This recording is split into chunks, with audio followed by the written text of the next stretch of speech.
My name is Ben Oj. I'm the lead pastor here at NewSpirit.Church. Do you want to guess my favorite people in the whole world? Me. My favorite people in the whole world are the ones who, when I call, they answer the phone. Are you with me? I love those people. You just call them and they pick up.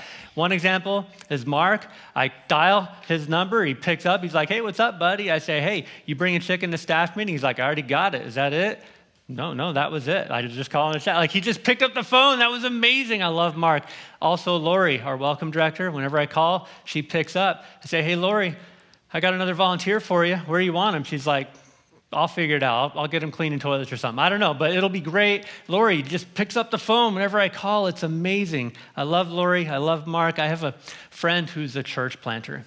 And when I'm having a hard day, I'll call him. I say, hey, buddy, I need help. I don't know what I'm doing. He's like, well, you called the wrong person because I also don't know what I'm doing. We should both get more help. But the thing is, we pick up the phone for each other and we're what we got. And that's why I love this guy. How many of you have that person in your life who, when you call, they just pick up? I love that person. Most of you don't. But I hope you find that person someday.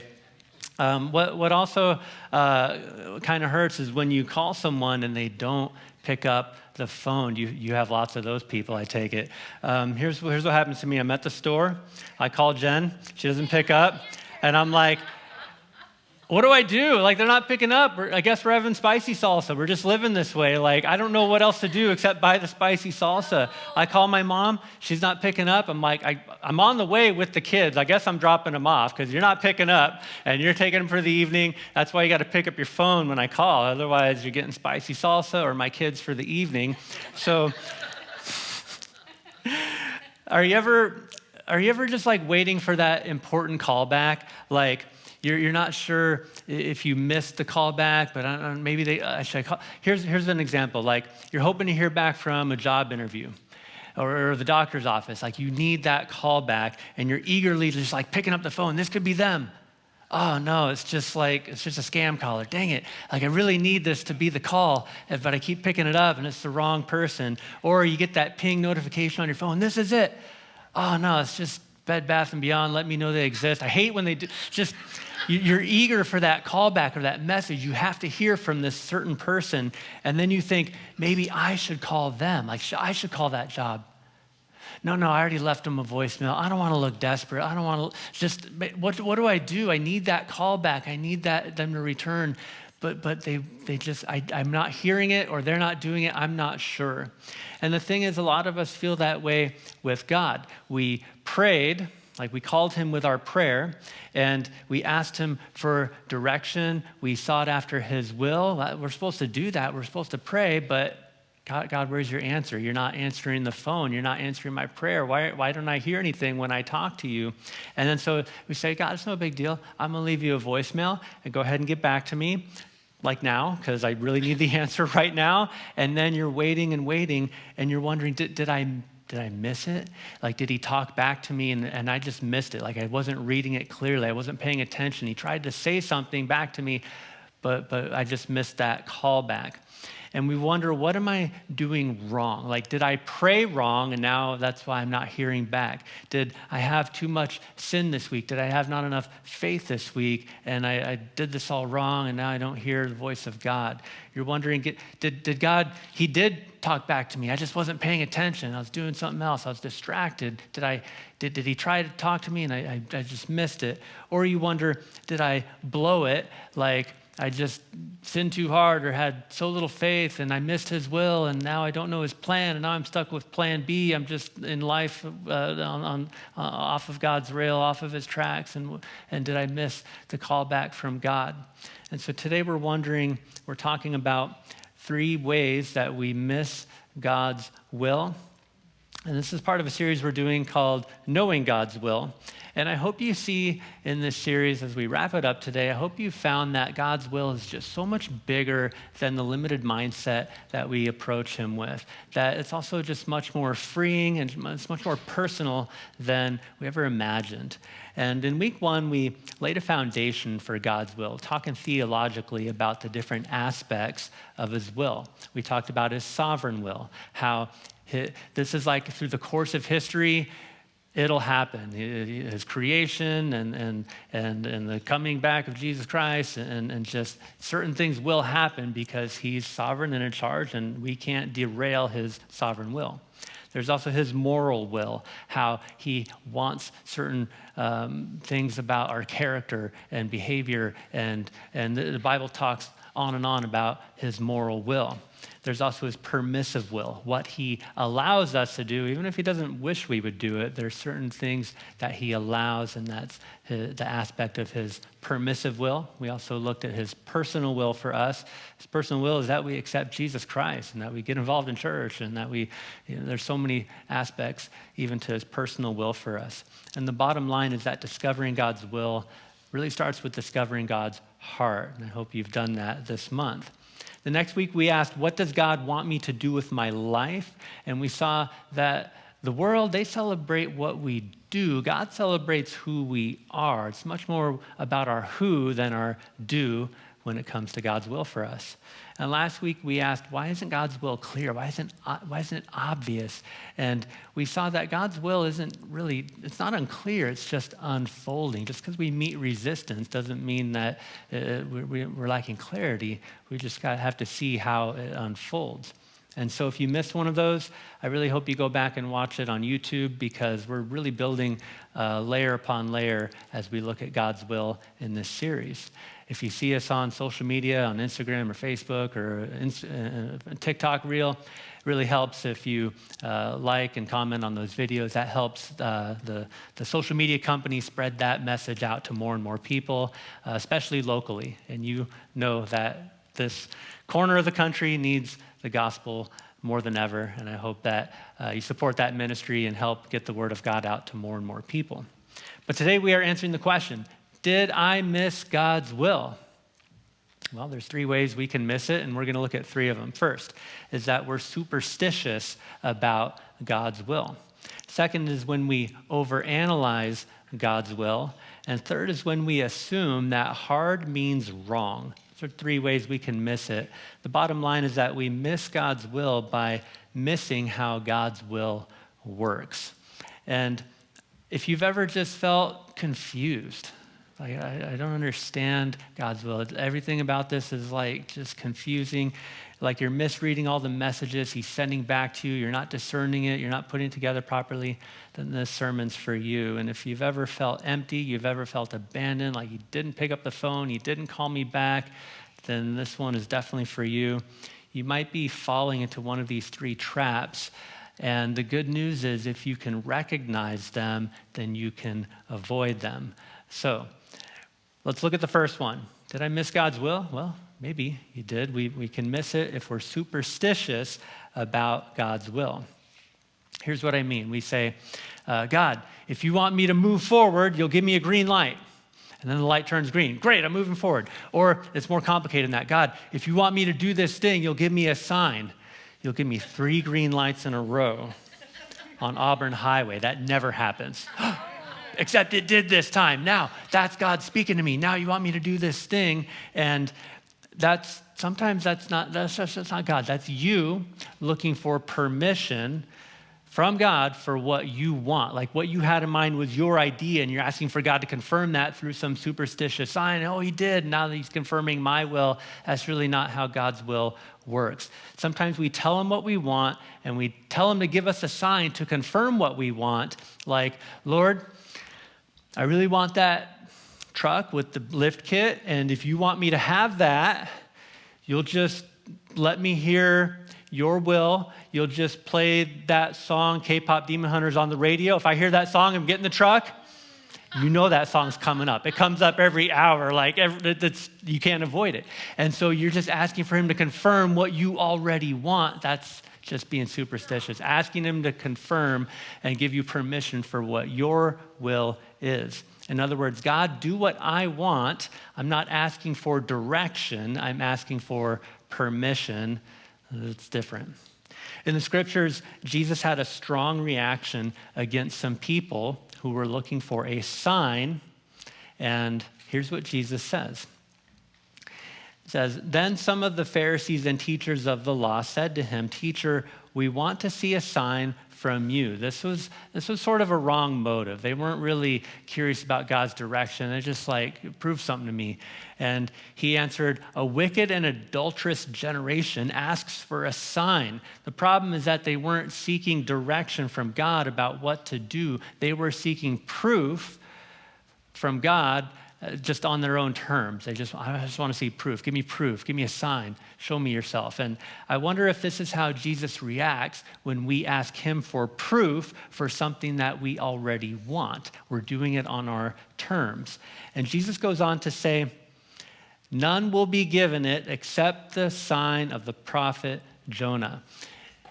He's saying that you've already been given the sign.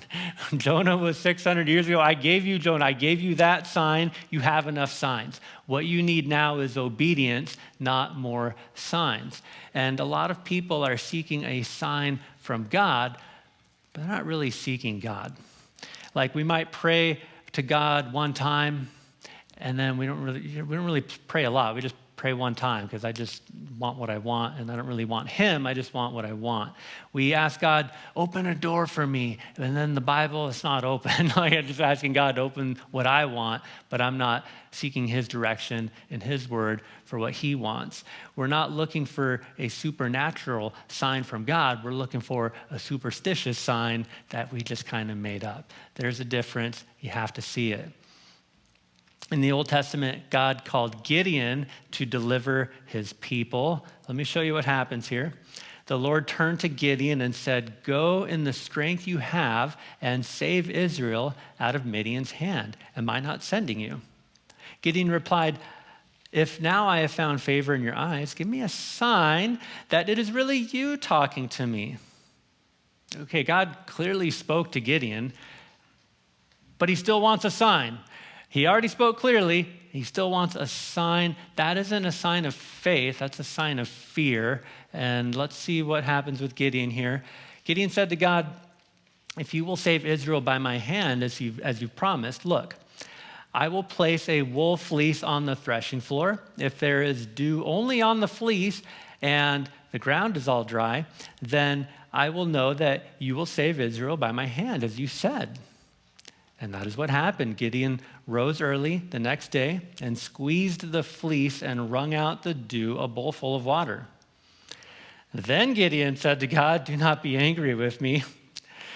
Let me just make one more request. Allow me one more test with the fleece, but this time make the fleece dry and let the ground be covered with dew.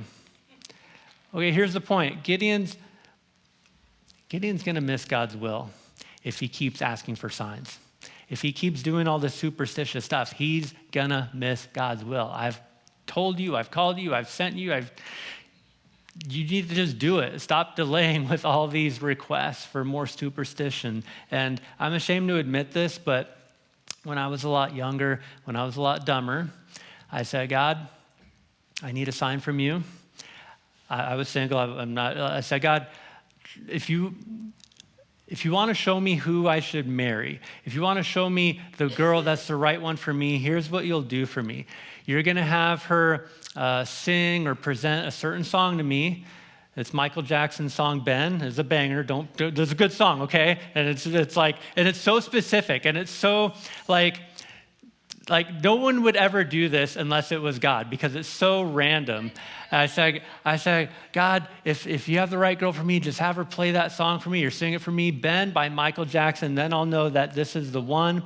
But since that day, never happened. No one's ever sang that song to me. No one's ever done it. It's never come up. And does that mean I missed God's will? No. God gave me a perfect wife, great girl, and she didn't even heard of that song. And just like, if I kept to the superstition, then maybe I would have missed God's will if I just kept being superstitious, looking for a sign that I made up that's not necessarily his direction. And now here's the other question. Maybe I should just leave Jen and keep following that sign and looking for that sign. Should I do that too? Should I do it? No, we're 3 kids in, okay? That's not God's will for me to go searching after this sign that I just kind of made up, that's my way. That's not God's direction. That's just my direction. Me kind of looking randomly around for signs of God's will where there is none. And so you got to stop waiting for God to speak to you superstitiously. Stop waiting for him to like spell out a cloud for you or do something that you specifically have in mind. Instead, you just got to start obeying his word, start listening to his heart, and know his heart by knowing, you're going to know his will by knowing his heart.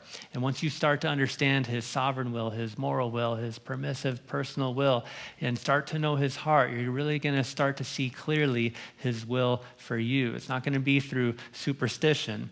And so don't miss his will, because his will isn't hidden. It's not just like mysterious. You got to uncover it, and it's a Da Vinci Code. You got to piece it together and find it. You're going to miss it because you're waiting for a superstitious sign from him instead of obeying his word. Are you with me? Yes. Number one. Now, number two, did I miss God's will? Well, maybe. Maybe if we overanalyze God's will, then we'll miss it. My grandpa grew up in a mining town in Alberta, Canada. He was always talking about how young men in his hometown had one choice. You go work in the coal mine. That was the town industry. That was the big employer. That's what you do after school. You might even drop out early and go work in the mine. But Grandpa moved to Vancouver to look for different work. And I said, why'd you do that? Because you said the only option was to go work in the coal mine. Why'd you go to Vancouver? He had a choice. He said, I could die in this mine, die young, or I could go to the big city and look for work. He had a choice between choice A and choice B. And then I asked Grandpa, well, how'd you end up in Seattle? We don't live in Vancouver, Canada. We live in Seattle. He said, well, when I was in Vancouver, I found a Seattle newspaper that someone had brought up there. And I was looking at the help wanted ads, the jobs, and those jobs were the same thing I was doing. They were just paying twice as much. So I had a choice. Do I stay here, make half as much, or do I go there, make twice as much? The choice between A and B, he chose B. Now, 100 years later, we struggle to make the right choice. We are just terrified of making the wrong decision. And I think it's because Grandpa had it way easier. He just had two options: hometown, big city, America, Canada, the country next door, the one I'm in. Like they were very simple choices, very few options. It was one or it was two. But now we have so many options. You can get accepted to so many universities across the country in 50 different states, and I got to rule them all out to know which one's the right one. There's so many more options. And then we can choose from 100 different fields of work and study. That didn't used to exist. Back then it was coal miner or something else, but now it's just like everything. I got to rule them all out. I think you can go to school now to be an online influencer. That job never used to exist, but now it does, and we just got to rule that out because now it's an option. We have so many options. And then we can view jobs now online from just beyond our local town, just across the country. We can see so many opportunities, so many options for work. We can go online and see all kinds of different dating profiles. It used to be you walk in a room and you got like 3 choices. Now you've got so many choices. It's a world of possibilities, so many options. How do we decide? Making choices has gotten way harder because there's just so many more options than there's ever been. And this is why I don't buy yogurt anymore. I love yogurt, but it used to just be vanilla and strawberry. Now there's so many flavors and options. I just can't choose. I don't buy it. I can't make up my mind. I can't rule out everything. It's just so hard, even just buying yogurt. It's so much more hard to make decisions. And so with all these options, we just overanalyze. We overthink it. We over-research. And when we do that, we over-hesitate. We stall. We get stuck. We ask God, okay, this is hard, but you're going to give me clarity. You're going to give me confirmation. You're going to give me certainty.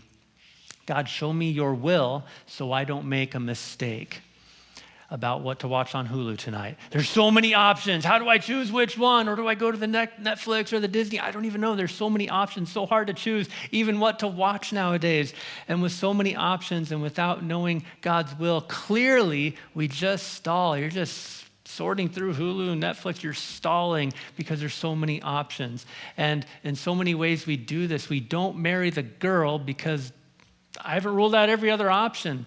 We don't take the new job because I don't know if I should wait on this one or go to the next one. We don't learn the new skill because there might be other skills I should be. Why do we stall? It's because there's so many choices to make, and we don't make the choice because we're just waiting for certainty from God. We're waiting for more information. We got to analyze and overthink it and wait and stall while we think and analyze and wait for certainty and wait for confirmation. And I'm convinced that some people need proof of God's will with all certainty and without any doubt, so that they can make a decision without needing any faith. I'm going to say that again because this is my big point. Some people need proof of God's will with all certainty so that they can make a decision without needing faith. If you need absolute certainty, then you're not deciding in faith. Let me show you Hebrews 11. It says, and without faith. In other words, if you need certainty before you make a decision, you need the perfect analysis, you need the list of pros and cons. That's not faith. Without faith, it is impossible to please God because anyone who comes to him must believe that he exists and that he rewards those who earnestly seek him. He rewards those who earnestly seek him in faith, not in overanalysis, not in overthinking, not in, researching everything until you have absolute certainty and just ruling out every single possibility in the entire world. That's not what he rewards. He rewards your faith. Israel stood at the edge of the promised land in the Old Testament, and God already said, this promised land is yours. Go in, enter, I've spoken to you. It's time to go in faith. But they needed to do a thorough analysis. They sent in the spies. The spies gave their report. The report said, well, there's giants in the land, and this is going to be tough. And they got weapons and cities and all kinds of defenses. And I don't know, upon further analysis, maybe we shouldn't do this. And then they didn't do it. And then they wandered around the desert for 40 years. They didn't go in faith. They stalled because they overanalyzed all of their choices. Their analysis did not produce faith. It produced fear in them. And they didn't follow God's will because they overanalyzed it.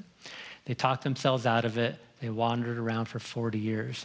And I want you to consider that maybe you're missing out on God's will because you just keep waiting for more information to analyze.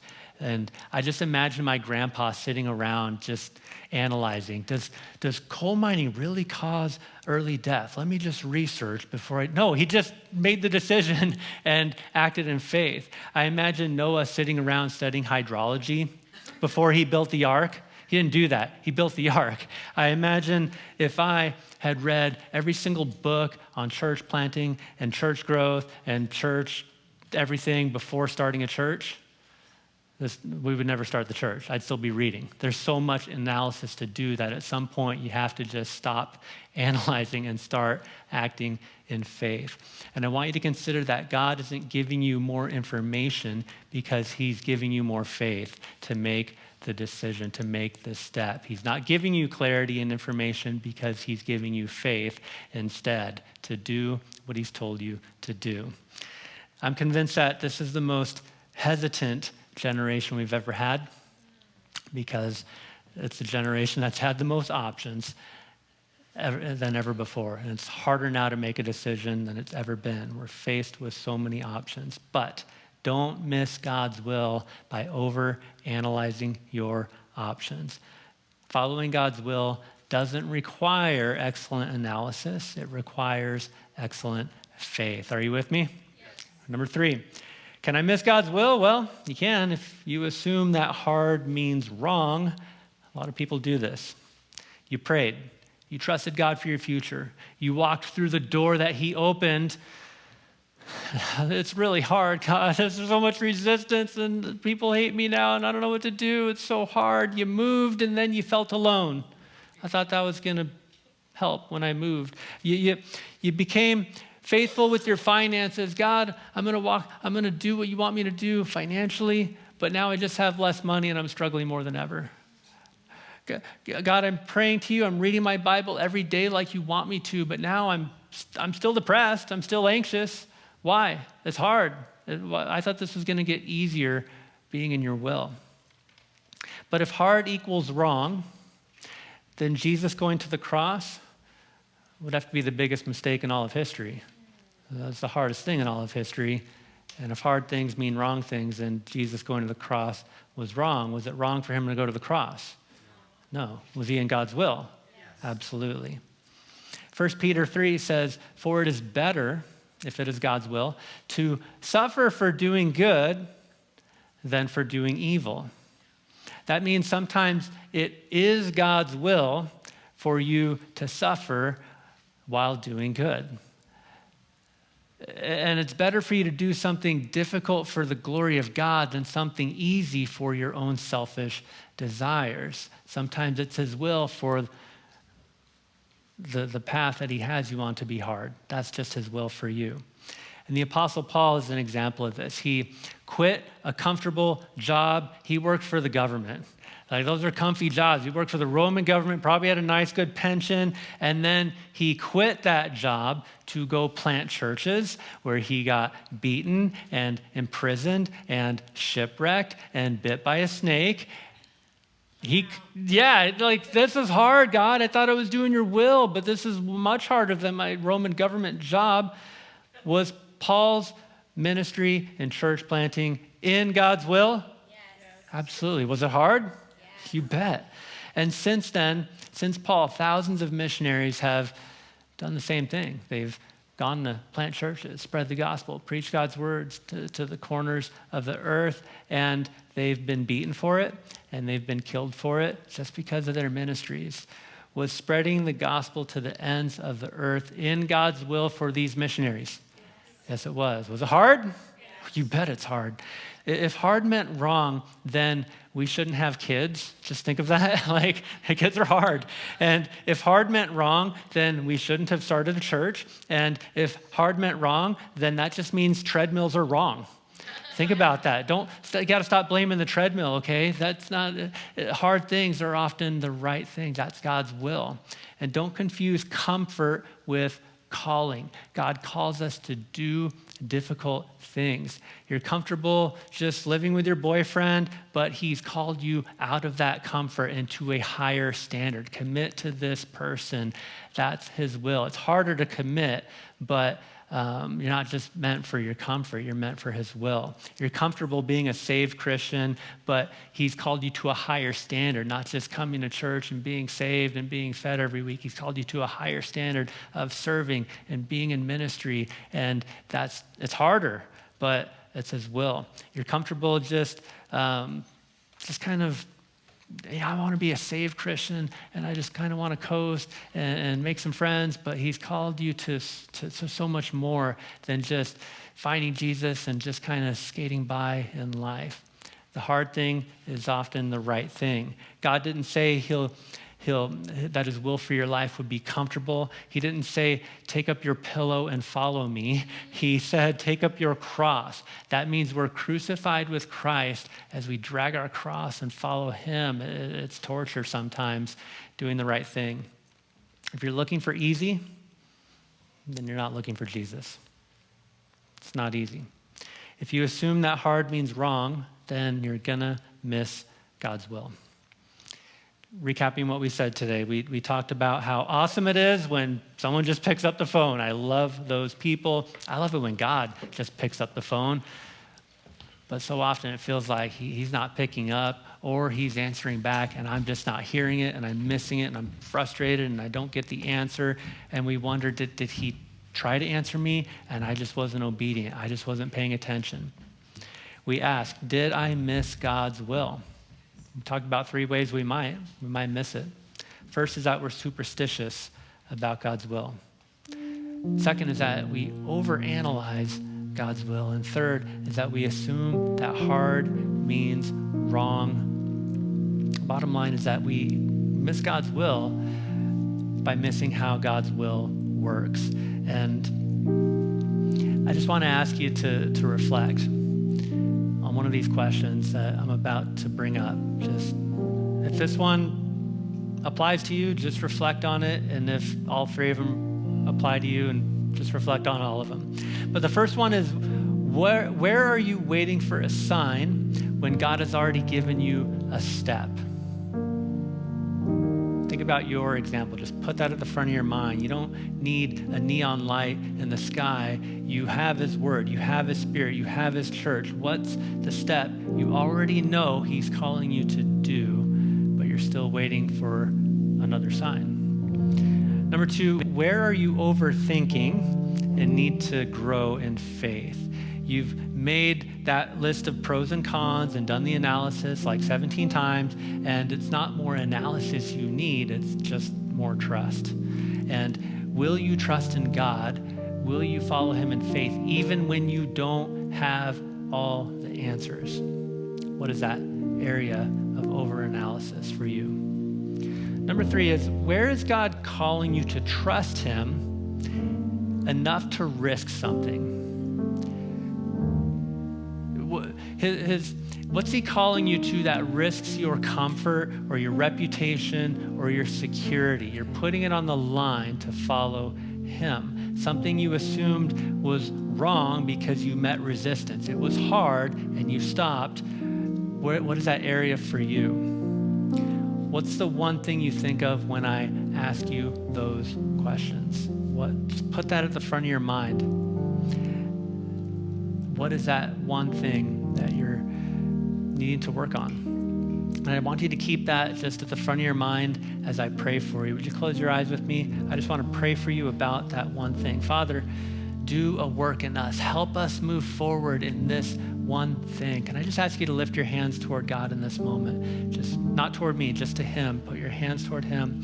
Father, help us take a step in this area. Help us have better faith. Help us see your will and not be superstitious, not overanalyze, not see your heart as wrong. Father, your word says, take delight in the Lord and he will give you the desires of your heart. So today, Lord, we take delight in you.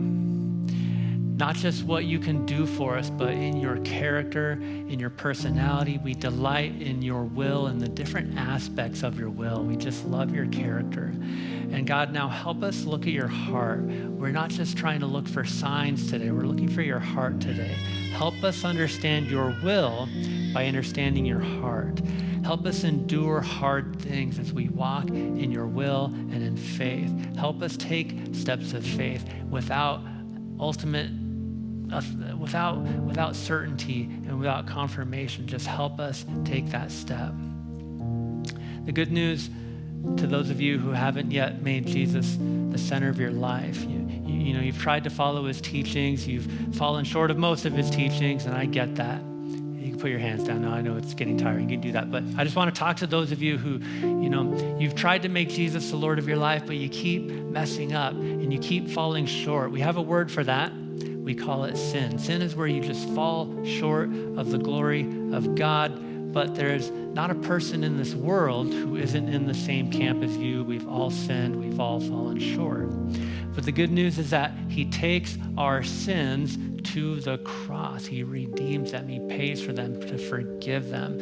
Our superstition, our overanalysis, our avoidance of discomfort, our rebellion, our wayward, the wrong things we do, he takes them to the cross and he sheds his blood to pay the price for it so that he can forgive it and so that we can walk as redeemed and forgiven, not condemned in this life and in this world. He cancels our debt and he forgives us. And then he invites us to follow him. He invites us to make him the center of our lives. He says, whoever wants to be my disciple must deny themselves and take up their cross and follow me. That means that when we say we're a Christian, we're carrying the cross of Jesus and going with him. It's a hard thing to do. Most people don't do it. If it was easy, everyone would do it. But when I say I'm a Christian, that means I'm dragging that cross. I'm following Jesus. I'm following the way of the cross. And it's not easy, but it's his will. And in obedience to his teaching, we're going to enter into a time of communion. And this happened 2,000 years ago as he was preparing to go to the cross, and he invites his disciples to identify with Jesus, identify with the way of the cross in this new ordinance of communion. Let me read it to you. The Lord Jesus, on the night he was betrayed, took bread, and when he had given thanks, he broke it and said, "This is my body, which is for you.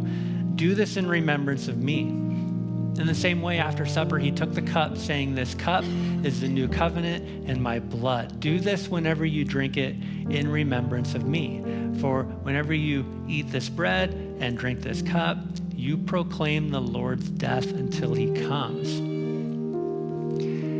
The Bible also warns us not to take communion with the wrong condition of the heart. Like he says, yeah, if you're a Christian, do this with me. Take up your cross, follow me. Take these communion elements, live the way of Jesus Christ. But there's a warning here. He says everyone ought to examine themselves before they eat of the bread and drink from the cup. And so as I invite you to come to the table, I invite you to examine yourself and then to renew your faith in Jesus Christ. Ask yourself, have I been 100% committed as a Christian? And if not, then as I take these elements, I renew my faith. I take the cross of Jesus and I identify with the way of the cross. And ask yourself, have I been following God's will? Maybe I haven't. Maybe I've just been looking for signs and signals, asking him to give me permission or bless what I really want.